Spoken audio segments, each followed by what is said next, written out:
What's up, guys? Welcome to April 2nd as we dive into Gideon defeats the Midianites, Judges chapter 7.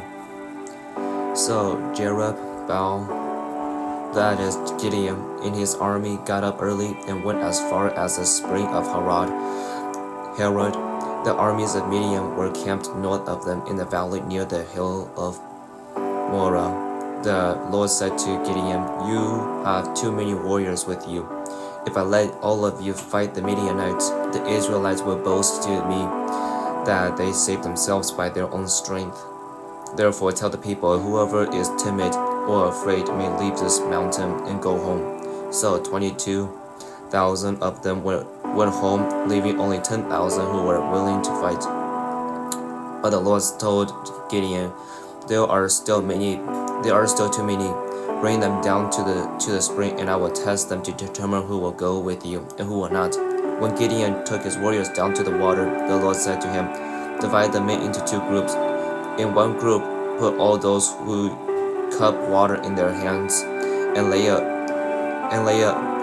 lap it up with their tongues like dogs. In the other group, put all those who kneel down and drink with their mouths in the stream. Only 300 of the men drank from their hands, and all the others got down on their knees and drank with their mouths in the stream." The Lord told Gideon, "With these 300 men I will rescue you and give you victory over the Midianites. Send all the others home." So Gideon collected the provisions and ram's horns of the other warriors and sent them home, but he kept the 300 men with him. The Midianite camp was in the valley just below Gideon. That night the Lord said, "Get up, go down to the Midian camp, for I have given you victory over them. But if you are afraid to attack, go down to the camp with your servants Purah. Listen to what the Midianites are saying, and you will be greatly encouraged. Then you will be eager to attack." So Gideon took Purah and went down to the edge of the enemy camp. The armies of Midian, Amalek, and the people of the east had settled in the valley like a swarm of locusts. Their camels were like grains of sand on the seashore, too many to count. Gideon crept up just as the man was telling his companion about a dream. The man said, "I have this dream, and in my dream a loaf of barley bread came tumbling down into the Midianite camp. It hit a tent and turned it over and knocked it flat." His companion answered, "Your dream can mean only one thing. God has given Gideon, son of Joash, the Israelite, victory over Midian and all its allies." When Gideon heard the dream and its interpretation, he bowed and worshipped before the Lord. Then he turned to the Israelite camp and shouted, "Get up, for the Lord has given you victory over the Midianite hordes." He divided the 300 men into three groups and gave each man a ram's horn and a clay jar with a torch in it. Then he said to them, "Keep your eyes on me. When I come to the edge of the camp, do just as I do. As soon as I and those with me blow the ram's horns, blow your horns too all around the entire camp and shout for the Lord and for Gideon." It was just after midnight, after the changing of the guard, when Gideon and the 100 men with him reached the edge of the Midianite camp. Suddenly they blew the ram's horns and broke their clay jars.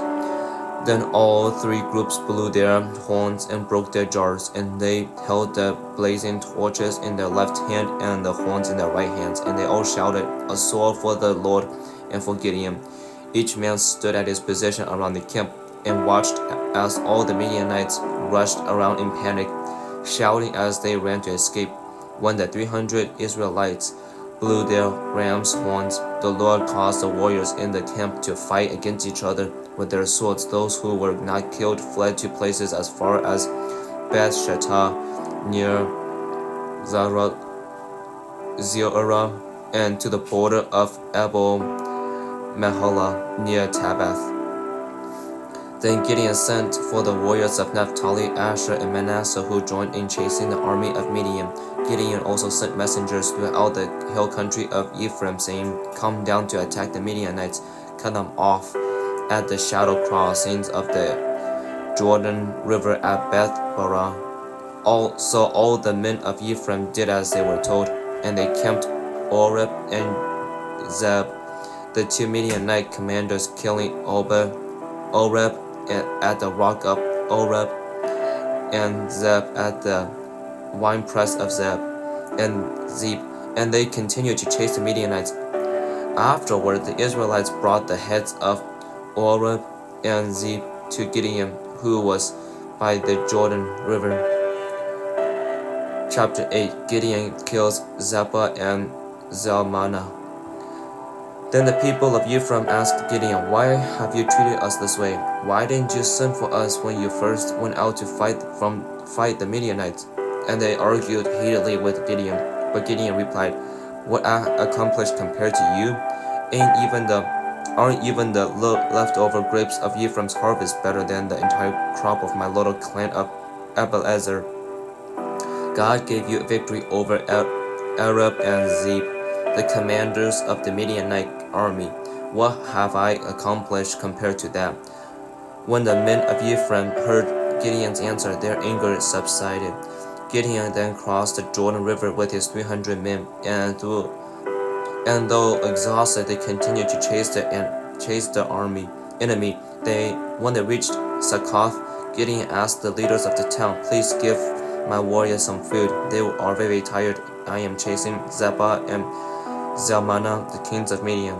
But the officials of Succoth replied, "Catch Zebah and Zalmunna first, and then we will feed your army."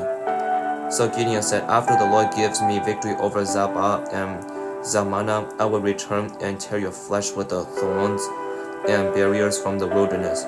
From there, Gideon went up to Peniel and again asked for food, but he got the same answer. So he said to the people of Peniel, "After I return in victory, I will tear down this tower." By this time, Zebah and Zalmunna were in Karkor with about 15,000 warriors, all that remained of the allied armies of the east. For 120,000 had already been killed. Gideon circled around by the caravan route east of Nabal and Jogbehah, taking the Midianite army by surprise. Zebah and Zalmunna, the two Midianite kings, fled, but Gideon chased them down and captured all their warriors. After this, Gideon returned from the battle by the way of Heres Pass. There he captured a young man from Succoth and demanded that he write down the names of all the 77 officials and elders in the town. Gideon then returned to Succoth and said to the leaders, "Here are Zebah and Zalmunna. When we were here before, you taunted me, saying, 'Catch Zebah and Zalmunna first, and then we will feed your exhausted army.'" Then Gideon took the elders of the town and taught them a lesson, punishing them with thorns and barriers from the wilderness. He also tore down the tower of Peniel and killed all the men in the town. Then Gideon asked Zebah and Zalmunna, "The men you killed at Tabor, what were they like?" "Like you," they replied. "They all had the look of a king's son." "They were my brothers and sons of my own mother," Gideon exclaimed. "As surely as the Lord lives, I wouldn't kill you if you hadn't killed them." Turning to Jether, his oldest son, he said, "Kill them." But Jether did not draw his sword, for he was only a boy and was afraid. Then Zebah and Zalmunna said to Gideon, "Be a man, kill us yourself." So Gideon killed them both and took the royal ornaments from the necks of their camels. Gideon's sacred ephod. Then the Israelites said to Gideon, "Be our ruler. You and your sons and your grandsons will be our rulers, for you have rescued us from Midian." But Gideon replied, "I will not rule over you, nor will my son. The Lord will rule over you. However, I do have one request, that each of you give me an earring from the plunder you collected from your fallen enemies." The enemies being Ishmaelites all wore gold earrings. Gladly they replied. They spread out a cloak, and each one drew in a gold earring he had gathered from the plunder. The weight of the gold earrings was 43 pounds, not including the royal ornaments and pendants, the purple clothing worn by the kings of Midian, or the chains around the necks of their camels. Gideon made a sacred ephah from the gold and put it in Ophrah, his hometown. But soon all the Israelites prostituted themselves by worshiping it, and became a trap for Gideon and his family. This is the story of how the people of Israel defeated Midian, which never recovered. Throughout the rest of Gideon's lifetime, about 40 years, there was peace in the land. Then Gideon, son of Joash, returned home. He had 70 sons born to him, for he had many wives. He also had a concubine in Shechem, who gave birth to a son, whom he named Abimelech. Gideon died when he was very old, and he was buried in the grave of his father Joash at Ophrah, in the land of the clan of Abiezer.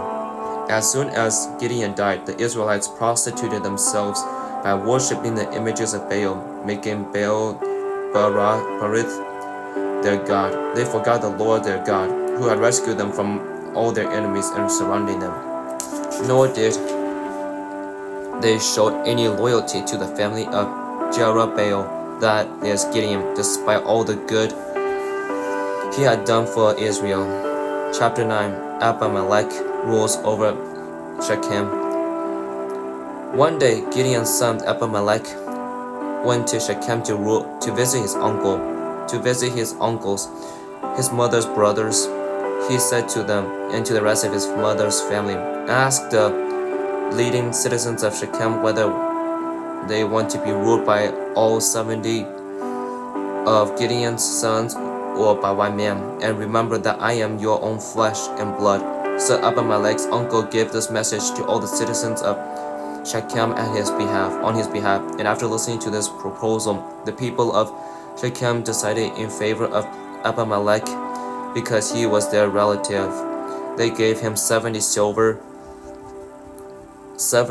coins from the temple of Baal Berith, which he uses to hire some of the reckless troublemakers who agreed to follow him. He went to his father's home at Ophrah, and there, at one stone, they killed all 70 of his half-brothers and the sons of Gideon. But the youngest brother, Jotham, escaped and hid. Then all the leading citizens of Shechem and Beth Millah called a meeting under the oak beside the pillar of Shechem and made Abimelech their king. When Jotham heard about this, he climbed to the top of the Mount Gerizim and shouted, "Listen to me, citizens of Shechem. Listen to me if you want God to listen to you." Once upon a time, the trees decided to choose a king. First, they said to the olive tree, "Be our king." But the olive tree refused, saying, "Should I quit producing the olive oil that blesses both God and people, and just to wave back and forth over the trees?" Then they said to the fig tree, "You be our king." But the fig tree also refused, saying, "Should I quit producing my sweet fruit just to wave back and forth over the trees?" Then they asked the grapevine, "Be our king." But the grapevine also refused, saying, "Should I quit producing the wine that cheers both God and people just to wave back and forth over the trees?" Then all the trees finally turned to thorn bush and said, "Come, you be our king." And the thorn bush replied to the kings, "If you truly want to make me your king, come and take shelter in my shade. If not, let fire come out from me and devour the cedars of Lebanon."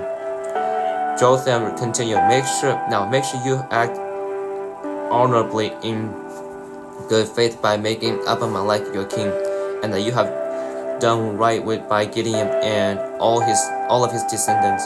Have you treated him with the honor he deserves for all he accomplished? For he fought for you and risked his life when he rescued you from the Midianites.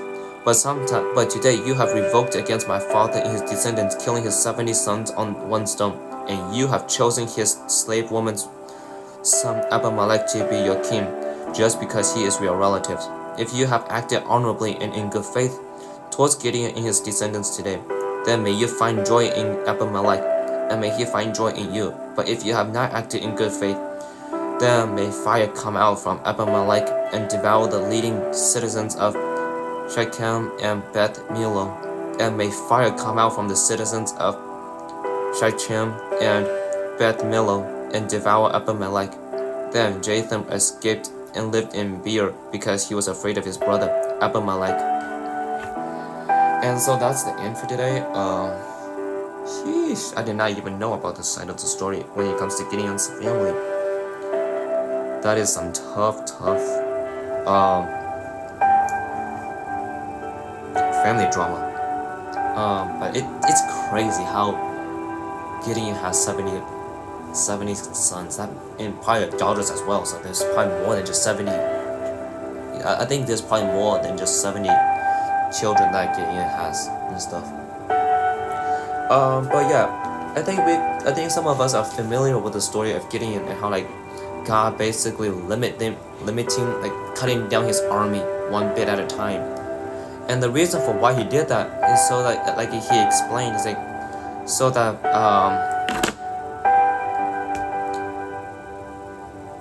that God may be honored within the victory.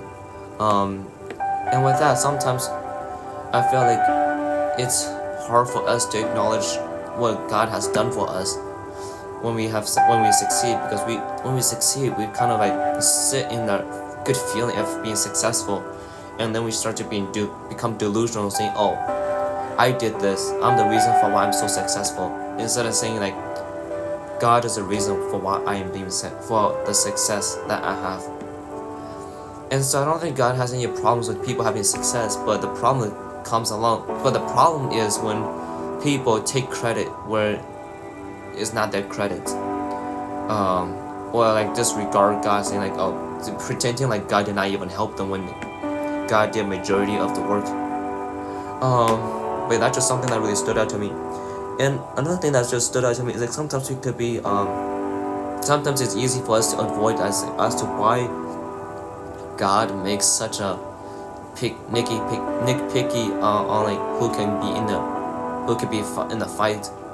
And I felt like one of the reasons for why God chose, like why God was being picky about it, is about who can go to the fight with Gideon, is because those people are not ready, as it was clearly claimed as it was claimed in verse 4. In the beginning, where it says like, you have too many warriors to fight with you. If I let all of you fight in the Midianites, the Israel will boast to me that they save themselves by their strength. Therefore tell the people, whoever is timid or afraid may leave this mountain and go home. And so with that, it's like maybe their faith is not ready. They don't have the strength. They don't have the strength to do what God wants them to do. And so God is saying like, okay, you're not ready, so why don't you just sit back and let some other people do the things that you're afraid to do. It's not really like, I guess in a sense it's kind of a little bit criticism from God towards the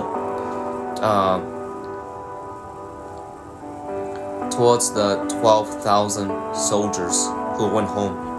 But like also it's like showing us like God is not going to force people to do things that he knows that they're incapable of doing right now. And that's the thing, is like God is not going to put us in situations where it's beyond our ability to overcome it. Anyway, sometimes it may feel like it, but realizing like when we go through something difficult, like realizing that God believes in us to be able to overcome those things with his help. Obviously it's much harder whenever we try to do it on our own, but with God anything is possible. And so that's something that really stood out to me. So it's like whenever we don't like, I don't know how to say that. It's like whenever we witness other people do miracles, whenever we see other people be able to do things that we are scared of, maybe take heart and say like, maybe them being able to accomplish what they accomplished through God inspires me to maybe next time when I'm given the opportunity again, that may I having the faith, like having my faith be strong enough where I can go talk, like where I can go do the things that God has asked of me, and I don't take shame in saying like, oh, God did not use me because I'm stupid or I'm dumb and stuff. It's like, no, you're just not ready. Sometimes we're not ready to do God's work, and that's okay. And God is going to help us to strengthen that. And sometimes in doing that, He has to use other people to strengthen, so that we may observe how they are able to accomplish God's purpose, and maybe duplicate that, or like be creative with the way we can accomplish God's goals. And so you don't be discouraged if God asks you to sit at the bench while you see your friends, see people that you know, be able to accomplish things that you wish you could have accomplished. Just be patient with Him. Be patient with yourself, especially. But that's just something that really stood out to me. And another part that stood out to me is like Gideon. I don't know what he's doing, but like in a sense, like after winning the war and stuff, Gideon says like he does not like the people. Like whenever they win something, like they want a king to rule over them. But the thing is like God is their king. You do not need a human king when you know that your God is your king. And if your God is your king, then it is very hard for your enemies to defeat you. The only reason why God let their enemies defeat His people is because His people are being rebellious towards Him. And so I think it's in a sense like God is praying, like God is hoping that it would change their hearts, and it did change their hearts. But once that good thing is gone, once that thing that they rely on so much is gone, they go back to their evil ways. And so I guess in a sense it's like they kind of trust their earthly things, the people who live on the earth, instead of realizing that God is operating behind the person that they all wanted to have to be their kings, to be their king. And so realizing like, yes, it's as cool as it is to have a human king, it is more important to acknowledge God's kingship over your life than to say this person is the reason for why I'm the person I am. Yes, they may have contributed, but at the end of the day, it's like God who is the one who never gave up on you. And so be able to give glory to God for the person that you've become is really important stuff. And so in verse 27 of chapter 8, where it talks about Gideon made a sacred ephod from the gold and put it in Ophrah, his hometown. But soon all the Israelites prostituted themselves by worshiping it, and became a trap for Gideon and his family. And so that's kind of like tricky thing. It's like God could bless us with something, but like somehow like Satan is able to use that blessing and turn it into a curse, into where instead of like using it as a tool, we let that tool rule over us. And so one of the pastors in South Bend that really like did a good job of explaining is that be the master of the resources that God has given you. Don't let the resources that God has given you be the master, be your master. And so with that, it's like that's kind of what happened with Gideon and the Israelites. It's like God blessed them with gold, with riches. And so I'm sure at first they're able to use it in a responsible way, but afterwards they start to like be obsessed with it, and then at the end they become like so addictive to it. It's like where they start worshiping the resources that God has blessed them with. And so being like having that self-control of saying, okay, God has blessed me with this resource, may I use it in ways that are honoring to Him, instead of using it in a selfishly need, where it becomes like our life are dependent on those things that God has blessed us with. And so and then obviously sometimes when these things happen, when we let resources be the ruler of our lives, we make stupid, poor choices, as Abimelech did, obviously. He took his position that his father was being blessed, and dad having a good reputation, his father probably being wealthy and stuff, and he uses that to his own advantage. And so in doing that, he kind of let that rule his life, and so he become lustful towards being the king, being the ruler of his city of Shechem, and in doing so, he murdered everybody in his family, all 70 sons of Gideon, except for one who escaped. But it just shows how easy it is for us to be addicted to things, where we like when we become addicted to something, it is hard for our minds to like pull away from the things that we're very addictive towards. And so yeah, and then Jotham, the youngest of all of Gideon's children, actually really came up with a good point. It's like, this world wants you. It's like, when we are first born and stuff, I feel like before we get the resources that became that we become addicted towards, our hearts and our minds are able to think clearly. Whereas like we have the desire to worship God, we have the desire to honor God, and we have the desire to honor other people in a God-honoring manner. And so with that, it's like when our world starts to say like, oh, imagine being the best athlete in the world, imagine being the wealthiest person in the world, imagine having everything that you ever wanted. It's like with that, it's like when those distractions comes into your life, it's really hard for us to push them away from our lives. And so it's like, yeah, so like Jotham's like basically saying like, why would he want to be a king before being a king? Why would he want to be a king when he already is able to worship God, is able to honor God? And so like sometimes those higher positions in life that could go with jobs as well. We can sometimes when we get into those higher positions in life, we forget that those things are temporary, and yet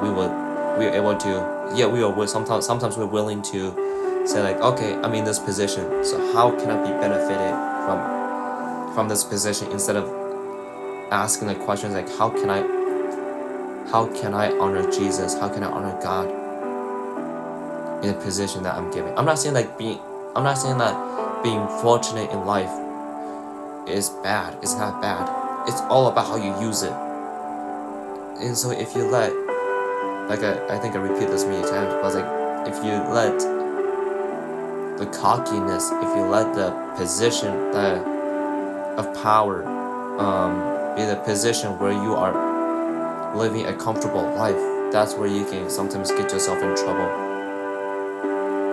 But yeah, it just and it's hard sometimes to not let our fortunes be in control of our lives, but it's kind of and I felt like a way to kind of help us from being too addictive to our position, to our fortunes, is to read the scripture. Because when we read the Bible, it kind of clarifies our mind in the midst of our chaotic life, in the midst of our fortunes and stuff.